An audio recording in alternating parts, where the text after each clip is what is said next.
పవన్ కళ్యాణ్ గారు కొన్ని కామెంట్లు చేశారు. కోనసీమలో కొబ్బరి చెట్లు ఎండిపోవడానికి కారణం తెలంగాణ వల్ల దిశ తగులుతుందని. దాని మీద మీరు ఏం చెప్తారు?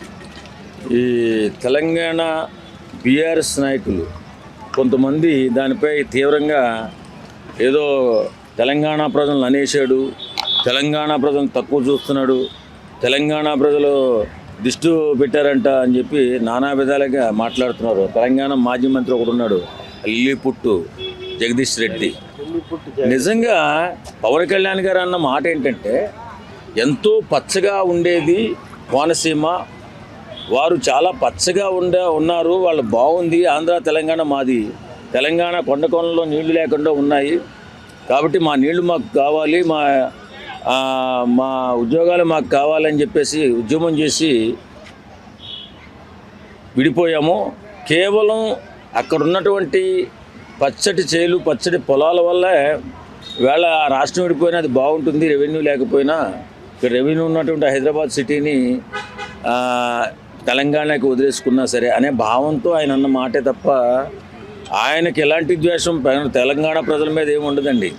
ఇప్పుడు వాస్తవంగా చెప్తాను, పవన్ కళ్యాణ్ గారు ఆ మాట అన్న తర్వాత ఆ కాంగ్రెస్ నాయకులు ఎందుకు మాట్లాడట్లేదు అంటే, వీళ్ళ తెలంగాణ కదా, ఆ బీఆర్ఎస్ ఆ లిల్లీపుట్టు గారు వాళ్ళే తెలంగాణ.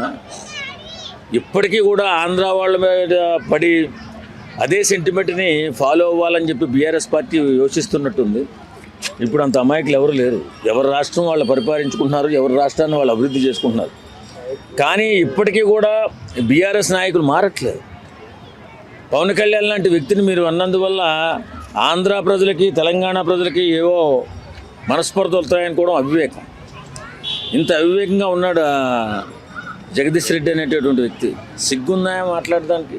ఆయన ఏమన్నాడు, అప్పుడు అంత గొప్పగా ఉన్నటువంటి పచ్చగా ఉన్నటువంటి ఏ దిష్టి తగిలిందో, ఎవరి దిష్టి తగిలిందో, ఈవేళ చెట్లు శివుర్లు పడిపోతున్నాయి, కొబ్బరి చెట్లు అని తాత్కాలికంగా అప్పుడు జరిగిన సంఘటనని ఉదహరిస్తూ ఆయన అన్న మాట అది.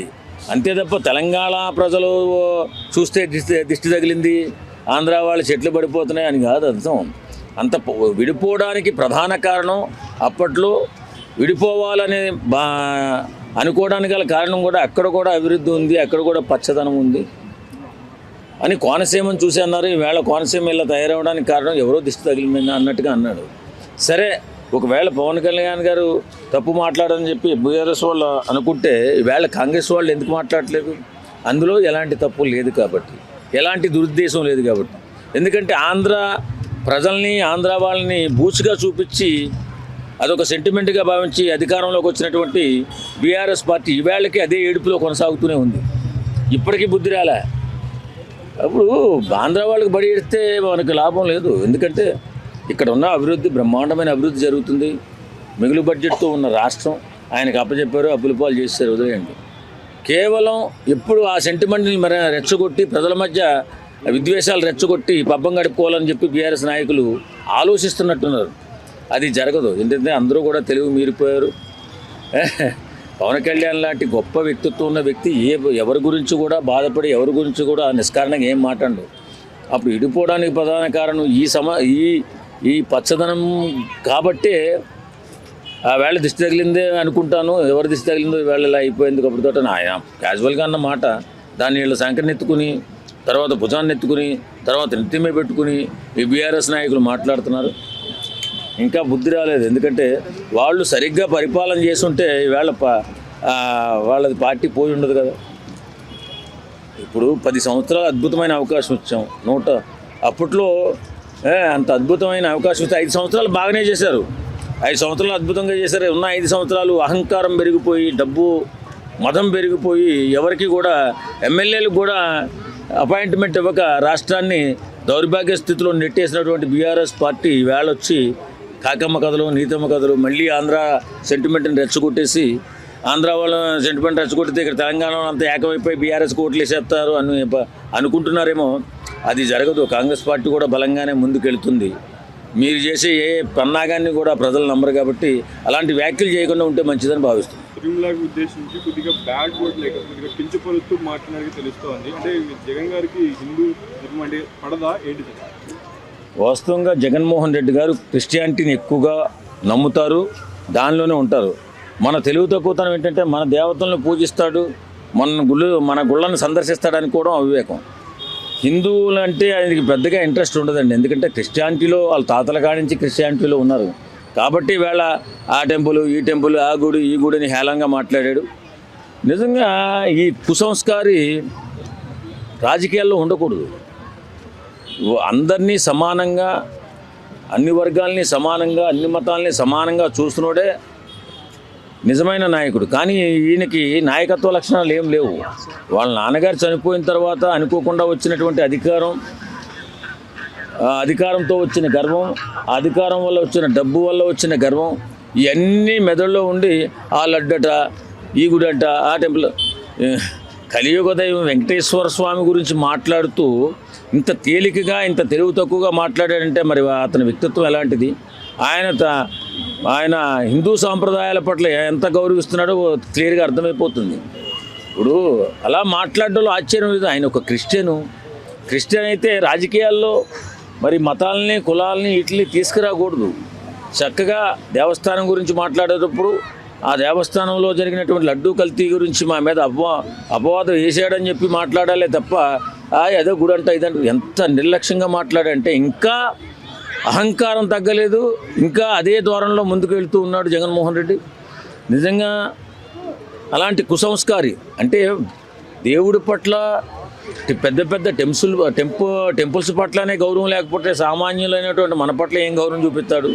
నిజమేలే, వాస్తవంగా మనం కూడా ఆయన గౌరవాన్ని ఆశించడం, ఆయన ధర్మాన్ని పాటిస్తాడనుకోవడం బుద్ధి తక్కువ. ఎందుకంటే కన్న తల్లిని, తోడబుట్టిన చెల్లిని కూడా గౌరవించలేనటువంటి వ్యక్తి గుళ్ళని, దేవస్థానాలని, సామాన్య ప్రజల్ని గౌరవిస్తాడనుకోవడం మన తెలితొక్కుతాం తప్ప అందుకంటే వేరే మార్గం లేదు.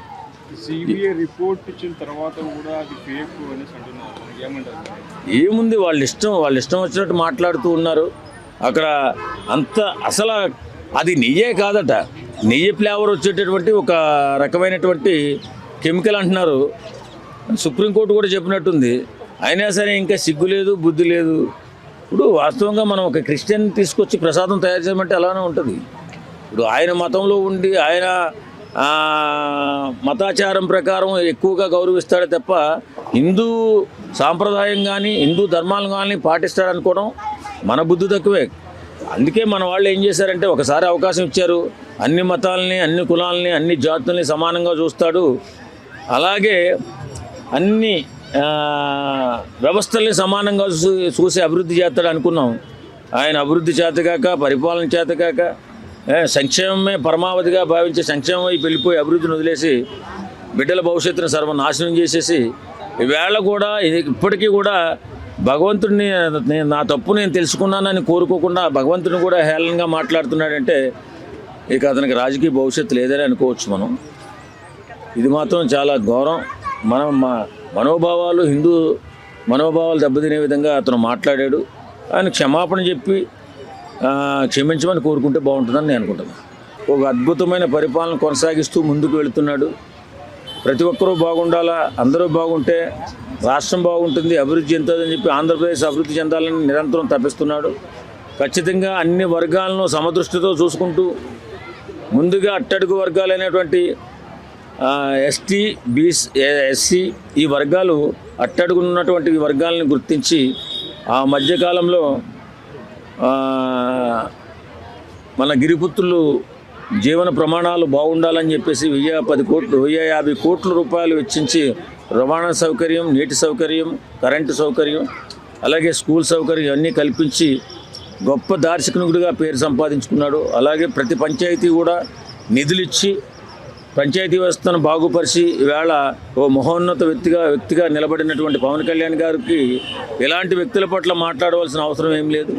ఎందుకంటే మనం అందరినీ గౌరవించాలి.